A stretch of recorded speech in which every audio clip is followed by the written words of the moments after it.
अल्हम्दुलिल्लाह अल्हम्दुलिल्लाहि अहदन तय्यिबन वाहिदन मुवह्हदन कसीरन मुबारका। अम्मा बाद फ़अऊज़ु बिल्लाहि मिनश शैतानिर रजीम। बिस्मिल्लाहिर रहमानिर रहीम। वअक़ीमुस्सलात वआतुज़्ज़कात वरकऊ मअर्राकिईन।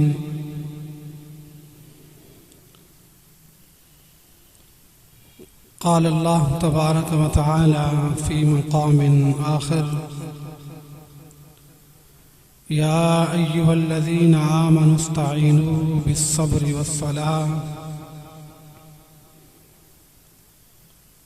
क़ाल रसूलुल्लाह सल्लल्लाहु अलैहि वआलिहि वसल्लम अस्सलातु इमादुद्दीन फमन हदमहा फ़क़द हदमद्दीन वमन अक़ामहा फ़क़द अक़ामद्दीन। औ कमा क़ाल अल्लाहु तबारक व तआला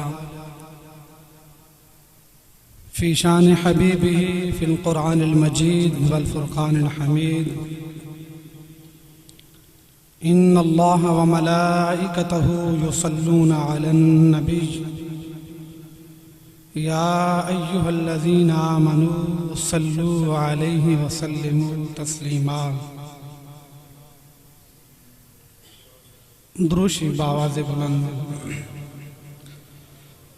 अल्लाहुम्मा सल्लि अला सय्यिदिना व मौलाना मुहम्मदिन व अला आलि सय्यिदिना व मौलाना मुहम्मदिन व बारिक व सल्लिम व सल्लि अलैहि। अस्सलातु वस्सलामु अलैका या सय्यिदी या रसूलल्लाह। अस्सलातु वस्सलामु अलैका या महबूब रब्बिल आलमीन। अस्सलातु वस्सलामु अलैका या नबिय्यर रहमा व अला आलिका व अस्हाबिका या शफीअल मुज़निबीन। मौलाया सल्लि व सल्लिम दाइमन अबदा अला हबीबिका खैरिल खल्क़ि कुल्लिहिम वल हबीबुल्लज़ी तुरजा शफ़ाअतुहु लिकुल्लि हौलिन मिनल अहवालि मुक़्तहिमीन। नमाज अच्छी, रोज़ा अच्छा, हज अच्छा, ज़कात अच्छी। नमाज अच्छी, रोज़ा अच्छा, हज अच्छा, ज़कात अच्छी। बावजूद इसके मैं मुसलमान हो नहीं सकता। न जब तक कट मरूं ख्वाजाए बतहा की इज्जत पर, न जब तक कट मरूं ख्वाजाए बतहा की इज्जत पर। खुदा शाहिद है कि कामिल मेरा ईमान हो नहीं सकता। अल्लाह जल्ला शानुहुल अज़ीम रब्बुल उला व अज़ीम, उसकी हम्दो सना, तारीफ़ व तौसीफ़, मिदहत व शान बयान करने के बाद हुज़ूर नबी आखिरुज़्ज़मान ताजदार ख़त्म नबूवत जनाब अहमद मुज्तबा हज़रत मोहम्मद मुस्तफ़ा सल्लल्लाहु अलैहि व आलिहि वसल्लम पाक बारगाह के अंदर नजराना खिराज दुरूद शरीफ पेश करने के बाद इंतहाई इज्जत व इतराम के लायक ज़ी हशम सामीन व नाज़रीन, मेरे बुजुर्गों, नौजवान साथियों, अस्सलामु अलैकुम व रहमतुल्लाहि व बरकातुहू।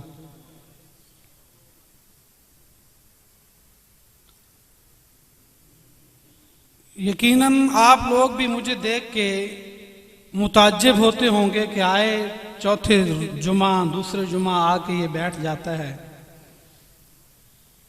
मैं भी अपनी मसरूफियात को तर्क करके आता हूँ। जब मुझे कहा जाता है, हुक्म देते हैं मुफ्ती मुदस्सिर हुसैन मोइनी साहब, तो मैं लब्बैक कह के हुक्म की तामील करते हुए यहाँ पे आ जाता हूँ, क्योंकि अल हुक्म फौकल अदब या अल अदब फौकल हुक्म, जिस जुमरे में भी देखें वो पहलू ऐसे ही बनता है।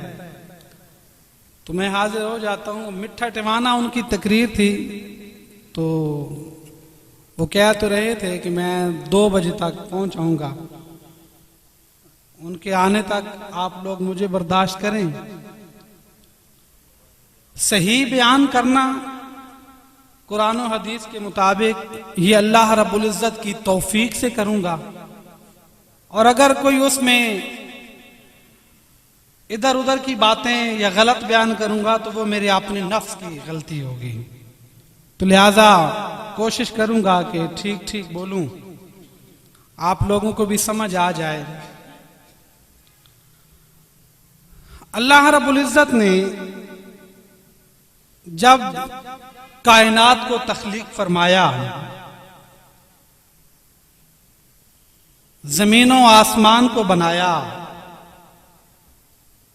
फिर उस जमीनों आसमान को भरने के लिए, उस खला को फिल करने के लिए, आसमान के लिए अल्लाह रब्बुल इज्जत ने फरिश्तों को पैदा किया, और जमीन के खला को फिल करने के लिए अल्लाह रब्बुल इज्जत ने इंसानों को पैदा किया। इंसान बनाए, जिन बनाए, इनको पैदा किया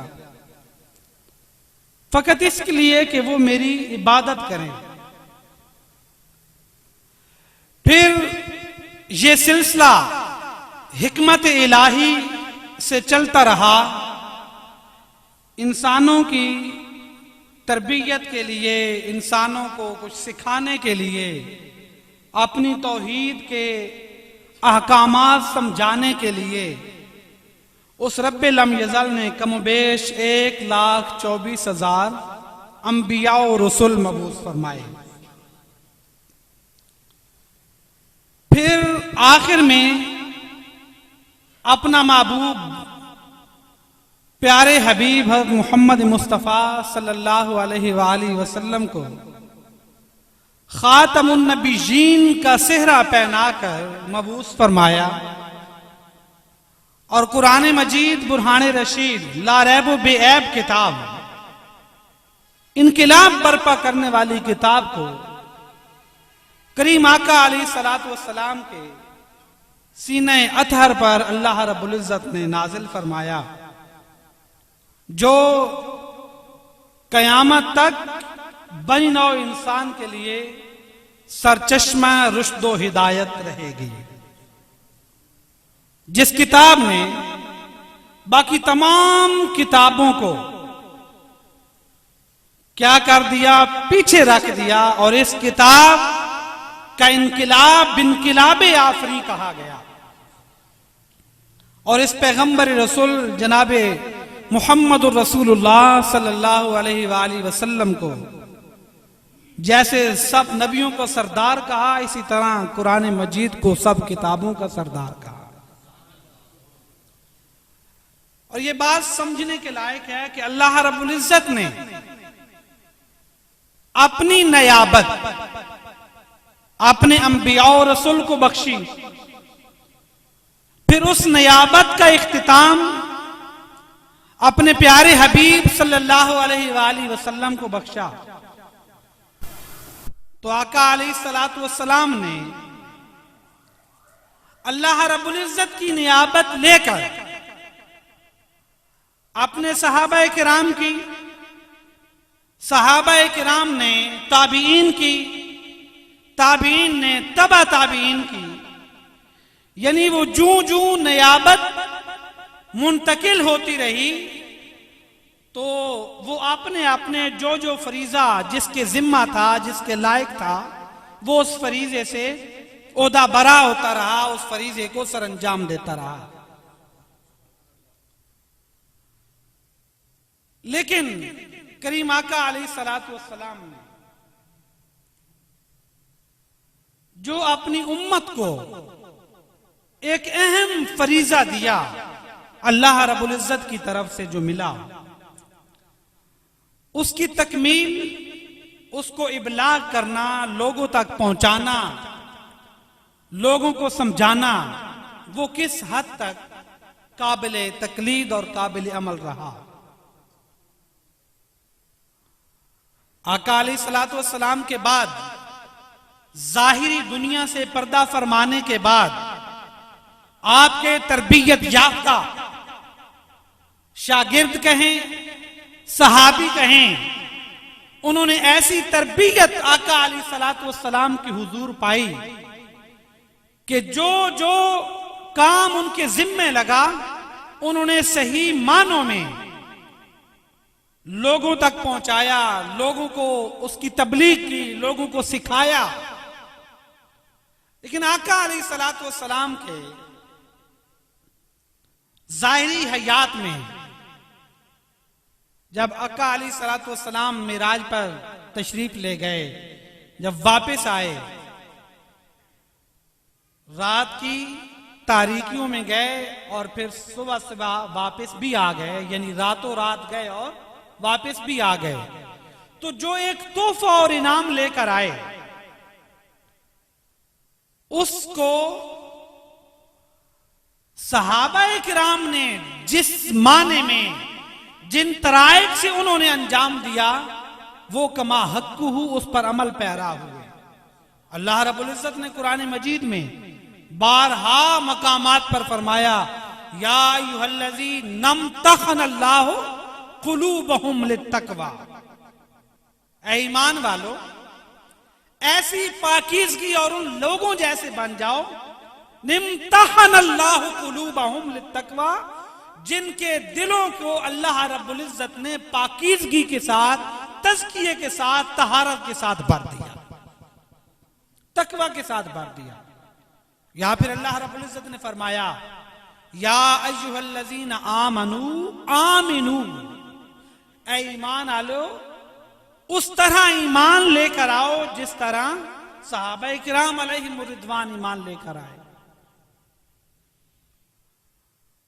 तो बारहा मकामात पर ये बातें चलती रहीं, कुरान पाक में भी, अहादीस मुबारका में भी।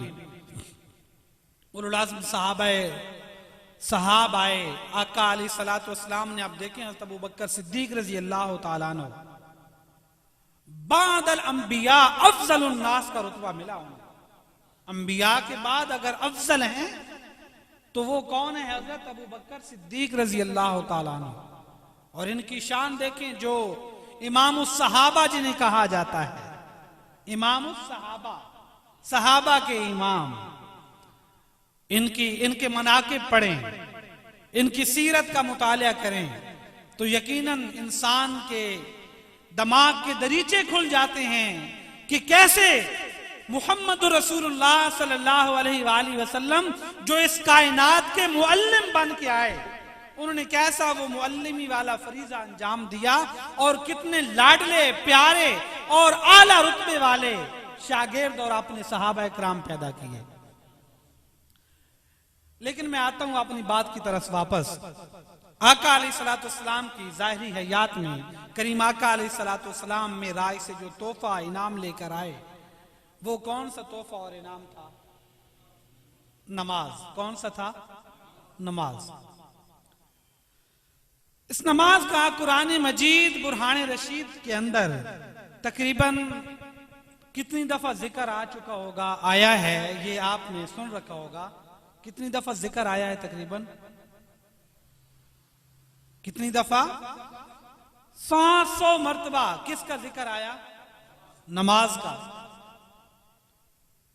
और आका अलैहिस्सलातु वस्सलाम ने क्या फरमाया? मैंने हदीस मुबारक तिलावत की, वैसे तो बहुत सारी हैं। अस्सलातु इमादुद्दीन, नमाज क्या है? दीन का सुतून है। और जो मैंने पढ़ी हदीस वो क्या है कि मन अकाम अस्सलात फक़द अकाम अद्दीन, जिसने नमाज कायम की उसने क्या किया? दीन को कायम कर लिया। और जिसने नमाज छोड़ दी उसने क्या किया? दीन को छोड़ दिया। जिसने नमाज पढ़ ली, नमाज कायम करना और है, नमाज पढ़ना और है, नमाज पढ़ना और है, नमाज कायम करना और है।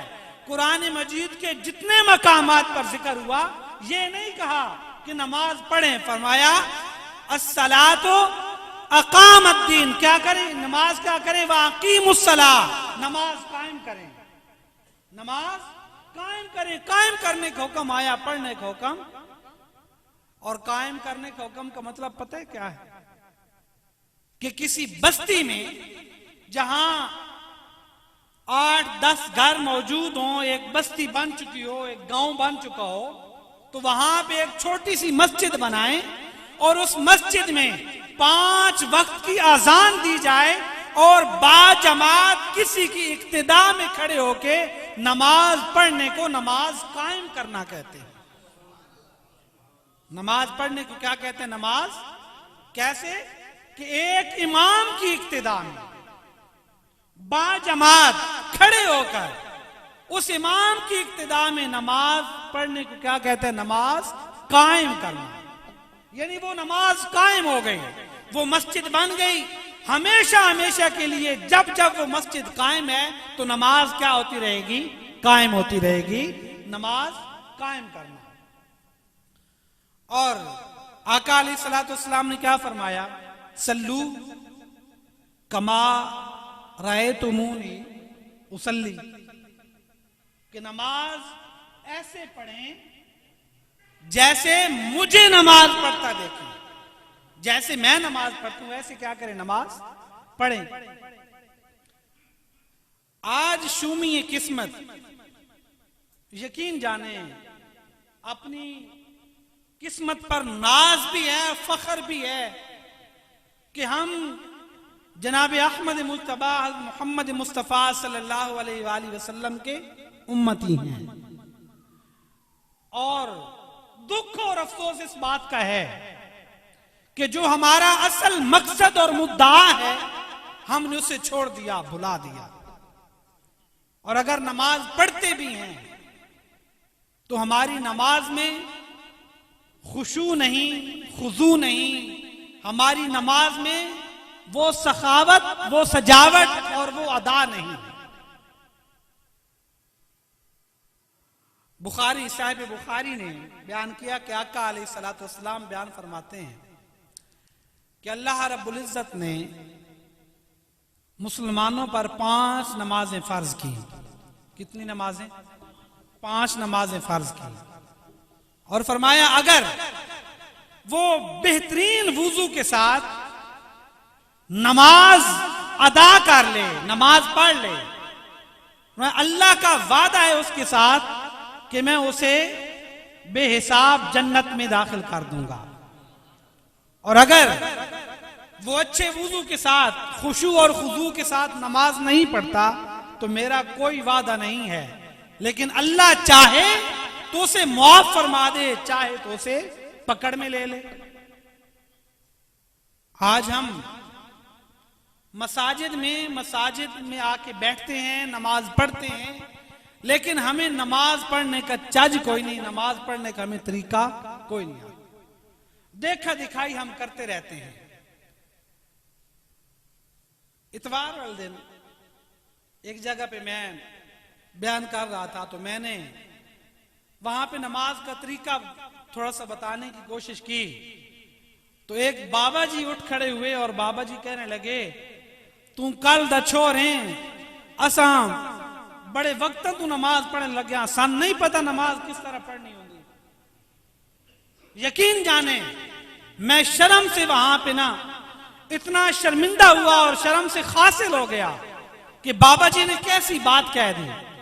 मैंने वो बातें बता रहा था, बातों का पता नहीं होता यकीन जाने।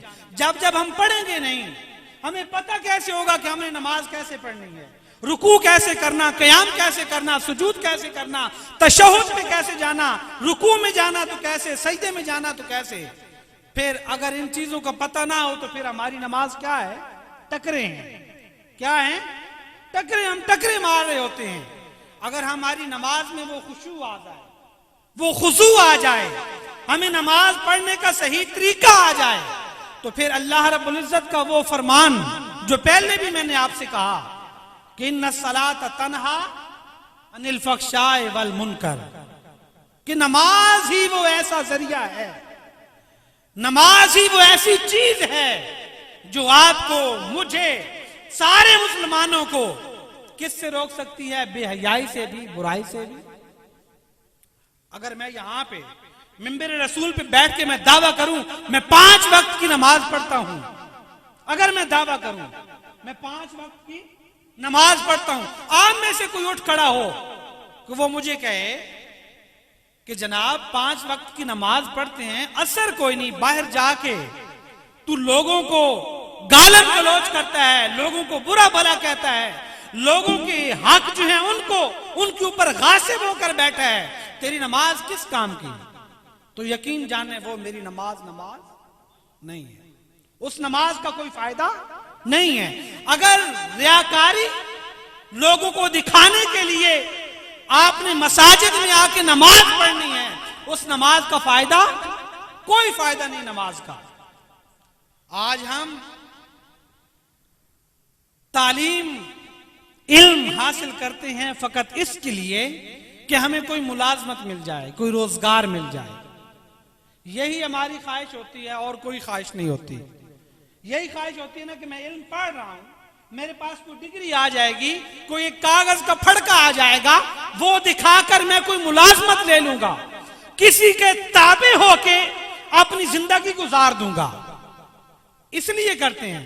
अगर हमारी वो तालीम इसलिए होती कि अगर मैं तालीम हासिल कर लूं तो वो तालीम मेरे अंदर निखार पैदा करे, मेरे अपने आप को दुरुस्त करना सिखाए, तो फिर उस तालीम के 2 मकासद हो जाएंगे कि तालीम पढ़ी आपने, तालीम इल्म हासिल किया आपने, इस नीयत से कि वो तालीम, वो इल्म क्या करे, मुझे इंसान बनाए, मुझे अच्छा आदमी बनाए, मेरे अंदर अखलाक आ जाए, अदब आ जाए, गुफ्तगू करने का तरीका आ जाए, उठने बैठने का सलीका आ जाए।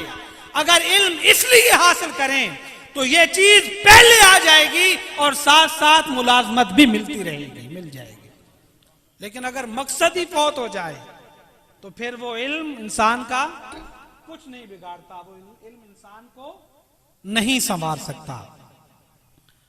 और आज हम न्यू जनरेशन जिसे कहते हैं, नई नस्ल, हम उस इल्म के मुतलाशी हैं, उस इल्म की जुस्तजू में हैं, उस इल्म के पीछे लगे हुए हैं कि जो इल्म हम हासिल करें और हमारे अंदर वो फरहंगी सारा लिबादा आ जाए, फरहंगियाना हमारे अंदर तर्जो फिक्र आ जाए, ताकि हम कल मुआशरे के सामने खड़े होकर गुफ्तगू कर सकें, मुआशरे के सामने खड़े होकर किसी की आंखों में आंखें डालकर बातें कर सकें।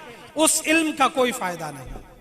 हम कहते हैं ना कि आला तालीम हासिल करने के लिए हमारे बच्चे, हमारे भाई, हमारी औलाद यहाँ शाहपुर छोड़ के सरगोदा चले गए, फिर आला तालीम हासिल करने के लिए लाहौर चले गए, फिर बाहर के ममालिक में चले गए आला तालीम हासिल करने के लिए।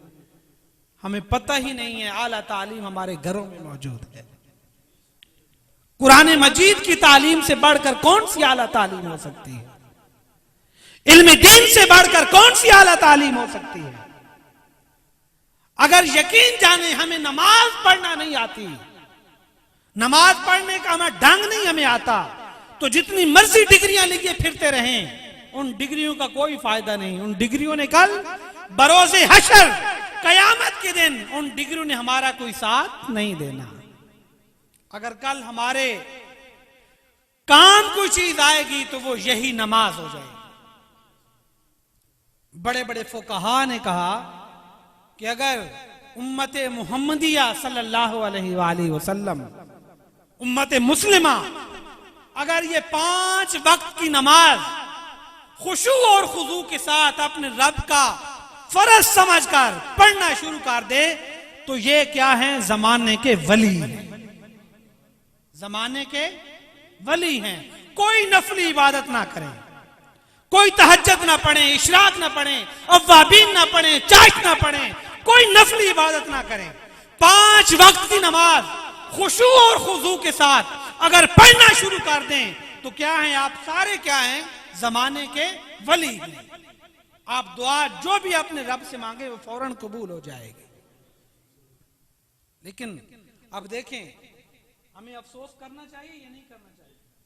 हमें करना चाहिए अफसोस कि हमारी यही मीरास, यही हमारा विरसा जिसे हमने छोड़ दिया, और इस विरसे को, इस मीरास को, इन फराइज को छोड़ने की वजह से आज हमारी जिंदगी में बेसकूनी है, हमारी जिंदगी में बेबरकती है, हमारी जिंदगी बेरौनक होकर रह गई है, हमारी जिंदगी के अंदर वो हुस्न नहीं रहा, हमारी जिंदगी के अंदर वो निखार नहीं रहा।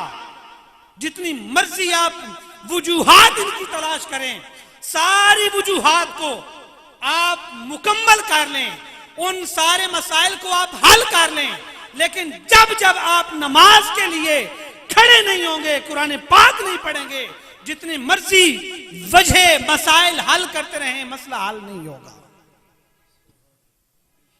यकीन जाने, अगर हम अपनी जिंदगी को बारौनक और हुस्न वाली पुरसकून जिंदगी गुजारना चाहते हैं तो हमें क्या करना होगा? खुशू और खुजू के साथ नमाज पढ़ना होगा। हमें नहीं पता होता, हम इमाम साहब के पीछे खड़े होते हैं, नमाज पढ़ रहे होते हैं, इक्तिदा में होते हैं, हमें नहीं पता कि हमने इमाम साहब के पीछे कहां से लेकर कहां तक हमने तिलावत करनी नहीं करनी, हमें नहीं पता हमने रुकू में कैसे खड़े होना है, हमने हाथ कैसे बांधने हैं, हमारे पांव के दरमियान फासला कितना होना चाहिए, सजदे में जाएं हमारे पांव कैसे होने चाहिए, हमारे हाथ कैसे होने चाहिए, नहीं पता। जब खड़े हों, जब बैठे तशहुद पे, जब अशहदु अल्ला इलाहा इल्लल्लाह पढ़े, उंगली कब उठानी है, कब सारी उंगलियों को सीधा करना है, हमें नहीं पता होता। अगर हम बातें करें, बताना शुरू करें, तो यही आप सारे भाई बुजुर्ग उठ के कहेंगे कि हमें नहीं पता, आप ये मसला हमें बता रहे हैं, नमाज के बारे में बता रहे हैं, तो उस वक्त क्या मेरे लिए शर्मिंदगी के अलावा तो कोई चीज नहीं होगी ना, कि मैं बता रहा हूं, ये मुझे टोक रहे हैं, या तो मैं गलत हूं या फिर आप ठीक हैं। आप ठीक हैं तो मुझे काट रहे हैं, आप मेरी बातों को रद्द कर रहे हैं, अगर मैं ठीक हूं तो आप मेरी बातों को रद्द नहीं करें। यकीन जाने, नमाज पढ़ना हमें आ जाए, हम सारे नमाज पढ़ते हैं, वुजू करके ही पढ़ते हैं, ये तो है ना, वुजू करके ही आते हैं, नमाज पढ़ने के इरादे से आते हैं, वुजू करके आते हैं, वुजू के साथ हम नमाज पढ़ते हैं, बाजमात भी पढ़ते हैं, बगैर इमाम के भी पढ़ते हैं, लेकिन नमाज पढ़ते हैं फिर खुशू क्यों नहीं, हमें पढ़ना क्यों नहीं आती, हमें बताया क्यों नहीं किसी ने आज तक। हम इन इब्तिदाई मामलात, इब्तिदाई मसाइल, इनको छोड़कर हम और मसाइल में डूब गए हैं, और मसाइल में हम गुम हो गए हैं, अपनी उम्मत को, अपनी अवाम को और मसाइल में उलझा के रख दिया है। कौन काफिर है, कौन बिदती है, कौन मुशरिक है, कौन कौन है, कौन कौन नहीं है, हम इन लोगों में, इन चक्रों में पड़ गए हैं। जो हमारा असल मसला है, जो हमारा असल मकसद है, जो हमारा असल मुद्दा है, जिसके लिए आप और मुझे पैदा किया गया, अगर उस मकसद को हम पूरा नहीं करेंगे, उस मकसद के साथ इफा नहीं करेंगे, तो फिर हम जिसको मर्जी काफिर कहते रहे, मुशरिक कहते रहे, हमारे उस कहने न कहने का कोई फायदा नहीं है ना। और एक बात यह भी रखिए ज़हन में, हुजूर नबी करीम सल्लल्लाहु अलैहि वसल्लम ने फरमाया कि बगैर तहकीक के सुनी सुनाई बात आगे कर देना, फरमाया उस मोमिन के लिए यही काफी है कि उससे बड़ा झूठा कोई नहीं। क्या है? सुनी सुनाई बात, तहकीक किए बगैर बात आगे कर देना, फरमाया उसके लिए इतना झूठा होना ही काफी है। और फिर आप लोगों ने पहले सुन रखा होगा कि करीम आका अलैहिस्सलातु वस्सलाम के दौरे हयात में सहाबा इकराम अलैहिमुर रिदवान, आप को कैसे पता होता था? उस वक्त सबसे पहले जो मुबल्लिग इस्लाम थे आका अलैहिस्सलातु वस्सलाम के, वो कौन थे पता है? हज़रत अबू बकर सिद्दीक रजी अल्लाह ताला अन्हु। आका अलैहिस्सलातु वस्सलाम के सबसे पहले मुबल्लिग कौन थे? अबू बकर सिद्दीक रजी अल्लाह ताला अन्हु थे, जिनकी तबलीग की वजह से हजरत उस्मान रजी अल्लाह ताला अन्हु, हजरत तलहा रजी अल्लाह ताला अन्हु, हजरत जुबैर रजी अल्लाह ताला अन्हु, हजरत साद रजी अल्लाह ताला अन्हु, हजरत अब्दुर रहमान औफ रजी अल्लाह ताला अन्हु मुशर्रफ बाय इस्लाम हुए, इस्लाम को कबूल किया। और ये 5 जो हैं ये अशरा मुबशरा में है। ये 5 अशरा मुबशरा किन्हें कहते हैं? 10 को कहते हैं। वो कौन 10 है? कि जिन्हें आका अलैहिस्सलातु वस्सलाम अपने दौरे हयात में जन्नत की बशारत सुना के गए हैं। और वो पहले मुबल्लिग इस्लाम थे अबू बकर सिद्दीक रजी अल्लाह ताला अन्हु।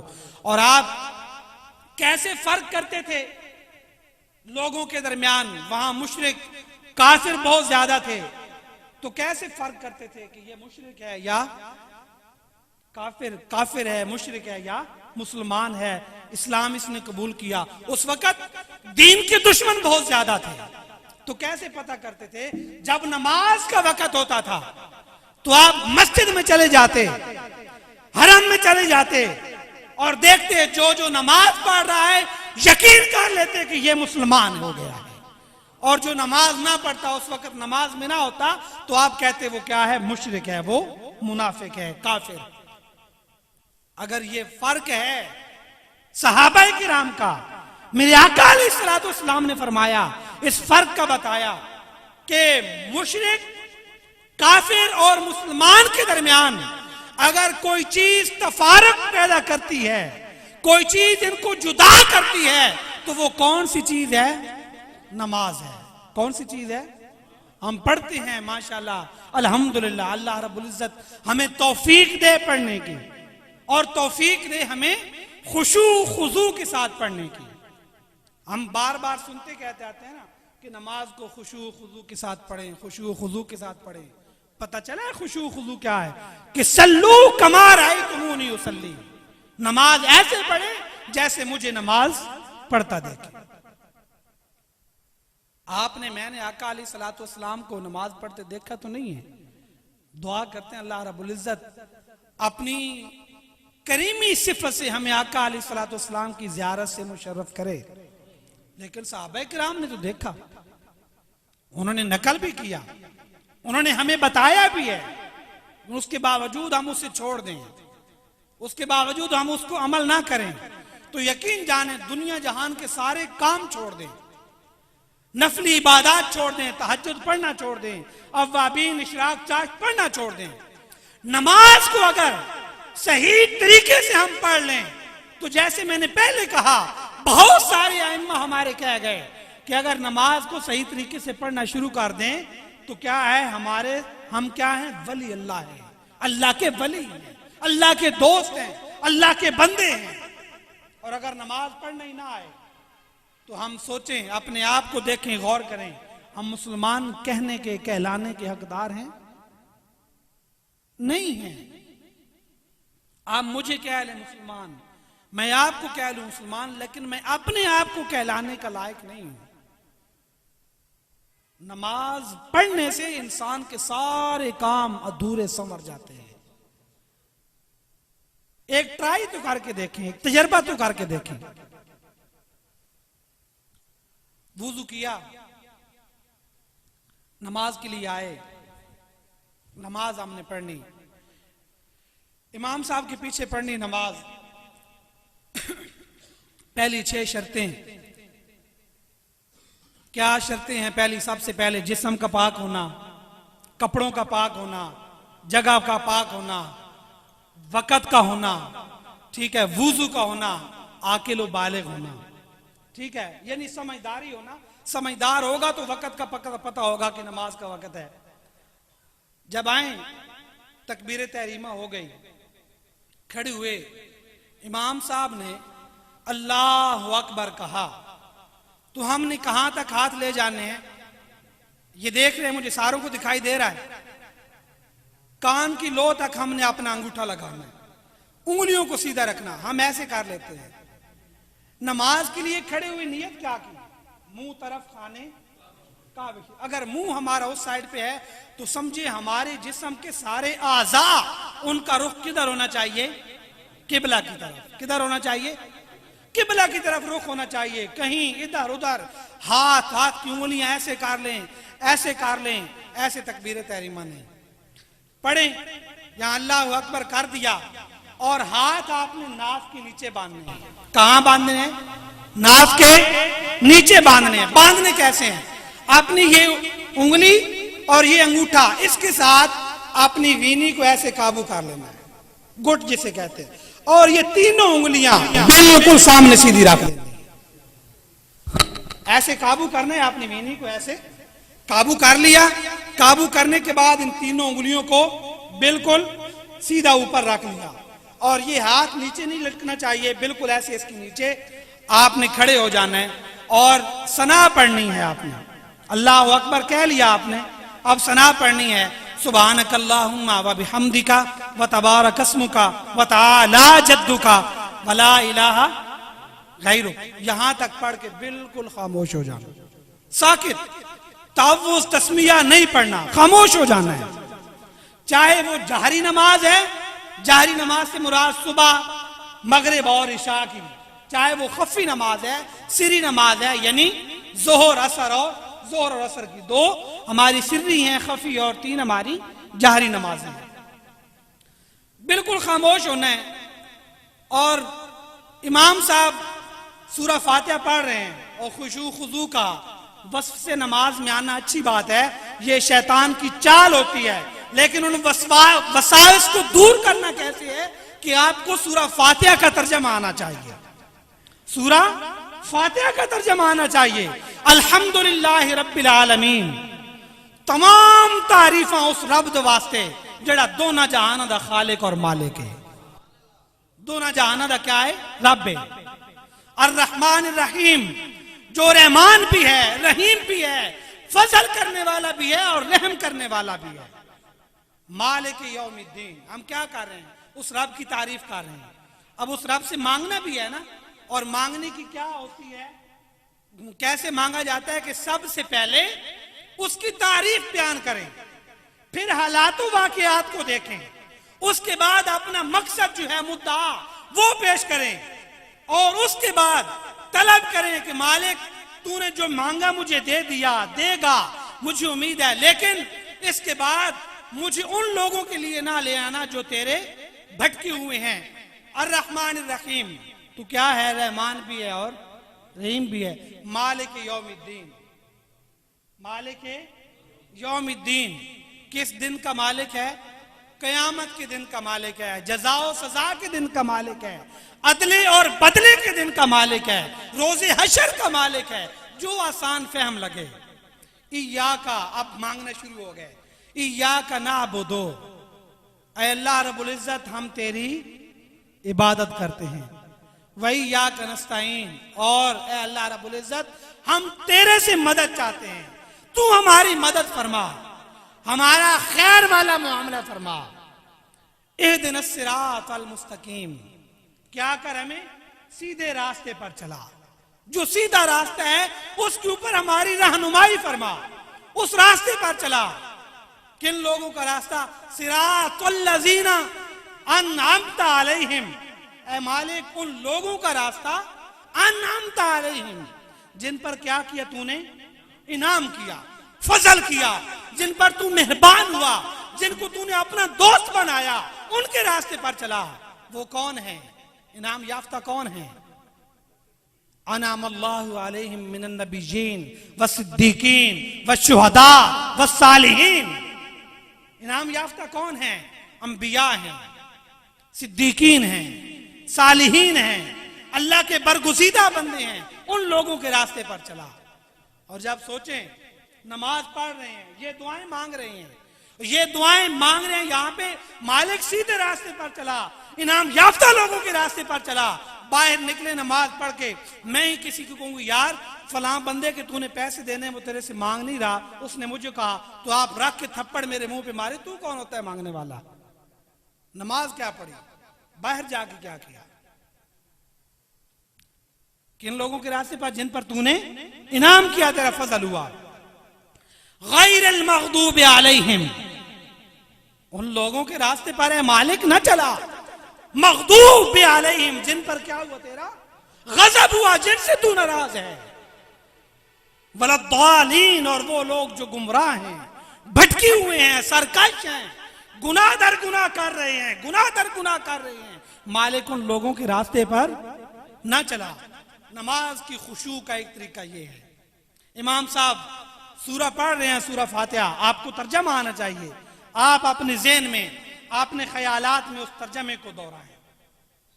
फिर वो कोई सूरत पढ़ें, सूरह इखलास पढ़ें, कौसर पढ़ें, असर पढ़ें, कोई भी सूरत पढ़ें कुरान पाक से, तो बाज़ औक़ात आसान सूरतें इमाम साहिबान पढ़ते हैं, उन सूरतों का छोटियों छोटियों का तर्जमा आना चाहिए, वो पढ़ें।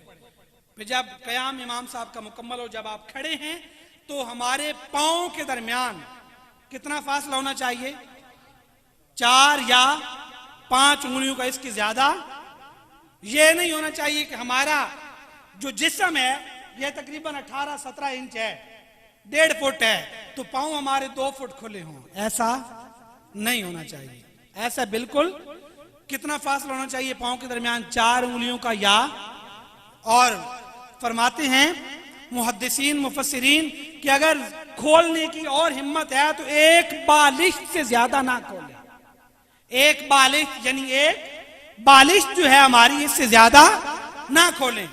और हाथ कहां बनने हैं? फिर जब इमाम साहब रुकू पे जा रहे हैं तो आपने साथ अल्लाहु अकबर कह के रुकू पे चले जाना, वहां पे रब की अजमत बयान करनी है। सुबहान रब्बियल आज़ीम, ओए अजमत आला रब तू कितना पाक है, ओए अजमत आला रब तू कितना पाक है। इमाम साहब रुकू में हैं, आप 3 दफा पढ़ सकते हैं, 5 दफा पढ़ सकते हैं, 7 दफा पढ़ सकते हैं। 2 दफा पढ़ी, इमाम साहब खड़े हो गए, आपने उनके साथ खड़े हो जाना है, ताखीर नहीं करनी। अगर इमाम साहब ने कहा समी अल्लाहु लिमन हमिदा, तो पीछे इक्तिदा में है, तो हमें क्या कहना चाहिए? रब्बना लकल हम्द। ऐ मालिक सारियां तारीफां तेरे वास्ते हैं, मालिक सारियां तारीफां दा हकदार तू ही है, सारियां तारीफां हकदार तू ही है, तेरे वास्ते ही ने। और रुकू ऐसे होना चाहिए कि आपने इन दोनों हाथों के साथ जैसे यहां पे रखे, छोटी उंगली और अंगूठे के साथ जैसे आपने घुट को पकड़ा और 3 उंगली यहां पे रखी, ऐसे ही घुटनों को पकड़ना है। ऐसे ही क्या करना है? घुटनों को ऐसे ही पकड़ना है। ये दोनों इधर रखनी है और ये 3 उंगलियां सामने रखनी है और जोर से पकड़ के रखना है अपने घुटनों को, और इस तरह झुक जाना है कि बिल्कुल आपका सर और कमर जो है ये बिल्कुल बराबर हो, कमर ऊंची ना हो, सर झिका, सर जो है वो बिल्कुल नीचे ना हो, झुक ना जाए, या सर ऊपर ना हो, कमर झुकी हुई ना हो, बिल्कुल बराबर रखना है कि अगर पानी का गिलास रखा जाए तो वो गिरे नहीं, वो जम जाए। खड़े हो गए, रुकू में आ गए, आपने जब कामा में आ गए, फिर आपने क्या कहा? रब्बना लकल हम्द। इमाम साहब जितनी देर खड़े हुए तो फिर इमाम साहब के साथ अल्लाहु अकबर कहकर किधर जाना है? सजदे में चले जाना है, सजदे में चले जाना है। सबसे पहले क्या चीज हमारी सजदे में लगनी चाहिए? हमारे घुटने, जिन्हें हम गोडे कहते हैं, हमारे घुटने लगने चाहिए। घुटनों के बाद हाथ, हाथों के बाद नाक के बाद, माशाल्लाह सभी को पता है, लेकिन इन दोनों हाथों के दरमियान अपने चेहरे को रखना है। इन दोनों हाथों के दरमियान अपने चेहरे को इस तरह करके रखना है। हम ऐसे कर लेते हैं, हाथ आगे चले जाते हैं या हाथ पीछे होते हैं, ऐसे नहीं करना। और जब सजदे की हालत में हो तो हमारी ये जो कोहनी है ये हमारे पहलुओं से जुदा हो, यानी हमारे पेट से जुदा हो। हमारी ये जो, जिन्हें हम पहलू कहते हैं, इनसे क्या हो? बिल्कुल जुदा हो। और हमारा पेट जो है ये हमारे घुटनों से जुदा हो, यानी ये हमारे जो घुटने हैं, रान है, पट जो है ये हमारे पेट के साथ लगे हुए, और जब रुकू में हैं तो हमारे पांव जैसे थे ऐसे ही होने चाहिए सीधे, और जब बैठने लगना है फिर अल्लाह की ताजीम, बड़ाई, उसकी रिफत, उसकी उलूहियत बयान करें। सुबहान रब्बियल आला, ऐ पाक जात तेरा रुतबा कितना ऊंचा है, ऐ पाक जात तू कितने बुलंद रुतबे आला है, उसकी बड़ाई बयान करें। फिर जब इमाम साहब कहें अल्लाहु अकबर कह के आपने बैठना कैसे है, जो हमारा दाना यानी दायां जो पांव है उसकी उंगलियों को हमने क्या करना है, उस पांव को हमने बिछा लेना है, बिछा के उस पांव के ऊपर बैठना है, और बाकी जो हमारा बायां पांव है उसकी उंगलियां ऐसे टेढ़ी करके, यानी उनका रुख किबले वाल रहे, किस साइड पे रहे, किबला वाल रहे। ये नहीं उंगलियां सीधी नहीं कर देनी कि उंगलियों का जो पेट है वो इधर हो जाए, उंगलियां बिल्कुल किबले वाल करके उनको टेढ़ा करके बैठ जाना है उसी पांव के ऊपर।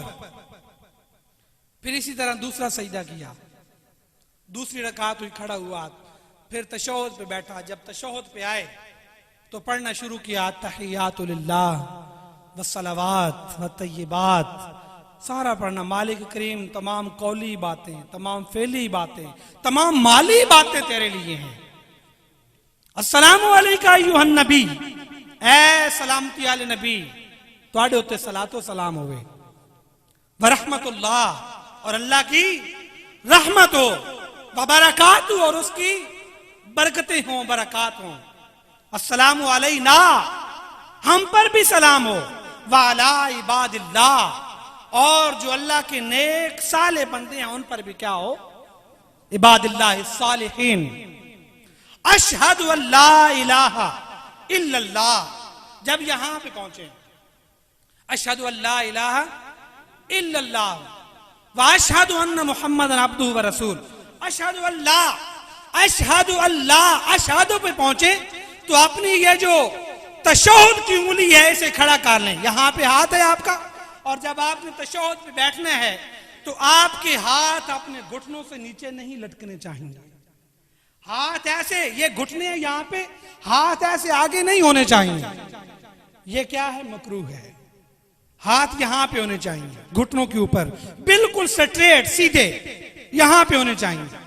और जब आप अशहादों पे पहुंचे तो अपनी उंगली उठाएं, उंगलियां बंद करें ऐसे आराम से, तशहुद वाली उंगली के साथ वाली उंगली इस, और अंगूठे का हल्का बनाएं, हल्का बना के कहें अशहदु अल्ला इलाहा इल्लल्लाह पे पहुंचे तो उंगली सीधी करें, सीधी करके सारी उंगलियों को सीधा कर दें, इल्लल्लाह व अशहदु अन्ना मुहम्मदन अब्दुहु व रसूलुहु। यहां पे फिर दुरूद इब्राहिमी पढ़ा आपने, दुरूद इब्राहिमी के बाद आपने दुआ पढ़ी, रब्बि जालनी मुकीमस सलात व मिन ज़ुर्रियती, ऐ मालिक मुझे और मेरी औलाद को क्या कर, नमाज कायम करने वाला बना। रब्बना व तकब्बल दुआ, ऐ मालिक मेरी दुआ को कबूल कर। जब यहां बैठे हम ये दुआ मांग रहे होते हैं तो वल्लाह बखुदा उस दुआ की कबूलियत में रुकावट नहीं, अगर हमारे अंदर का इंसान साफ हो, हमारे अंदर का जमीन साफ हो।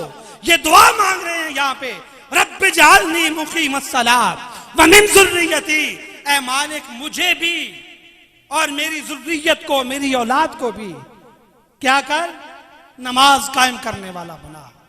रब्बना व तकब्बल दुआ, ऐ हमारे मालिक तू दुआओं को कबूल करने वाला है, हमारी दुआ को कबूल फरमा। रब्बना व तकब्बल दुआ, दुआ को क्या कर, अगर ये दुआ आपने सारी पढ़ ली, रब्बना ग़फ़िरली वलिवालिदैया वलिलमुमिनीना यौम यक़ूमुल हिसाब, यहां तक आपने पढ़ लिया। अभी इमाम साहब ने सलाम नहीं फेरा, नहीं उन्होंने सलाम नहीं फेरा, अभी तक वो पढ़ रहे हैं। तो आप कुरान पाक के अंदर मौजूद दुआएं हैं, हदीस शरीफ के अंदर मौजूद दुआएं, आप वो पढ़ लें।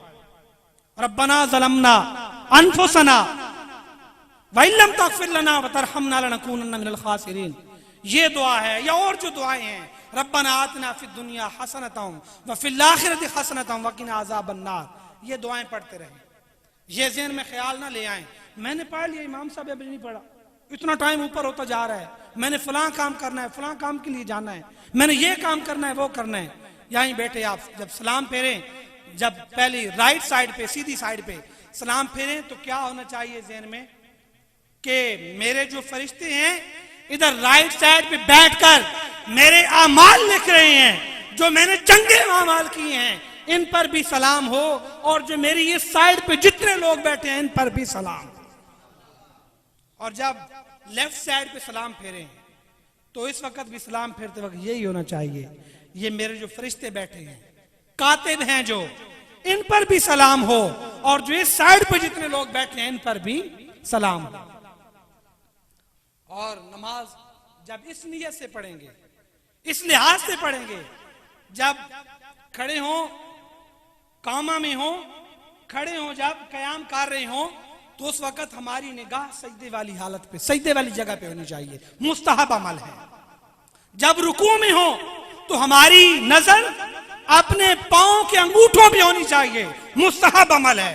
हम ऐसे नहीं करते, हम क्या करते हैं, साथ वाले ने यार कपड़ा ऊंचा किया हुआ कि नहीं, साथ वालों के नाखन कितने लंबे हैं, साथ वाले के पांव सफेद हैं या ब्लैक हैं, काले हैं, हमारी नजर ऐसे ठहरी होती है।